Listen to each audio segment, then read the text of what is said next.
चाहिँ केमलमा सपिङ गर्न आएको छु अनि त्यही हो लुगाहरू अब फाइनलाइज गर्दैछु कुन चाहिँ लिन्छु भनेर मैले अघि देखाउँदैछु हजुरहरूलाई लुगाहरू सो त्यही हो यो चाहिँ मेरो फर्स्ट आउटफिट मैले हेर्न लगाएको अनि देखाएको यो चाहिँ कस्तो रहेछ गाइज यो मेरो फर्स्ट अर्को देखाउँछ है त यो चाहिँ मेरो सेकेन्ड आउटफिट कस्तो देखेछ अब अर्को पनि ट्राई गर्छु यो चाहिँ मेरो थर्ड आउटफिट यो चाहिँ मेरो फोर्थ आउटफिट यो चाहिँ मेरो फिफ्थ आउटफिट यो चाहिँ मेरो सिक्स्थ आउटफिट कस्तो छ गाइज कमेन्ट गर्नु होला तल यो पनि स्कर्ट चाहिँ ठिकै लाग्यो मलाई जस्तो सको जस्तो चाहिँ फिलै भएन सो हेर्दैछु म कुन चाहिँ राम्रो लाग्छ त्यही हेर्दैछु यो स्कर्ट हेरेको यो चाहिँ खासै राम्रो लागेन मलाई सुहाउँदा पनि सुहाएन सो त्यही भएर म यो स्कर्ट चाहिँ किन्दिनँ होला सायद यो चाहिँ पुरै पार्टीमा लगाएर जाने खाले टाइपको छ हेरौँ के हुन्छ अब लेट्स सी म कुन चुज गर्छु अनि हजुरले कमेन्टमा टाइप गरिदिनु होला कि हजुरलाई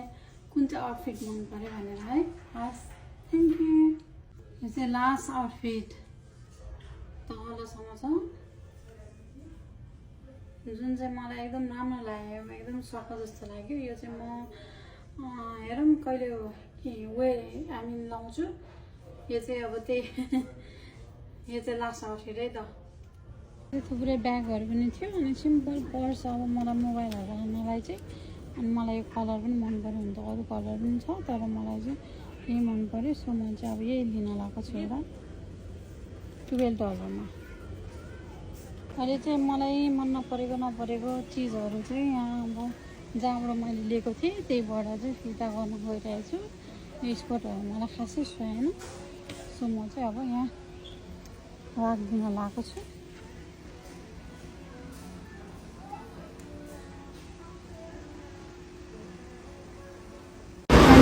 गएर चाहिँ फोटो खिच्यौँ हामीले त्यसपछि हामी कोरियन रेस्टुरेन्टमा गयौँ अनि त्यहाँ हामीले धेरै भेराइटीहरू मगाएको थियौँ अनि त्यही खायौँ हामीले मिठो थियो एकदमै मिठो थियो त्यसपछि हामी सातबानमा गयौँ अनि त्यहाँनिर हरे कृष्ण भन्ने पुरा गीतहरू गाएर मान्छेहरू पुरा नाचिरहेको थियो अनि त्यही रमाइलो गऱ्यौँ हामीले त्यही हेऱ्यौँ एकछिन भए पनि आनन्द आयो रमाइलो फिल भयो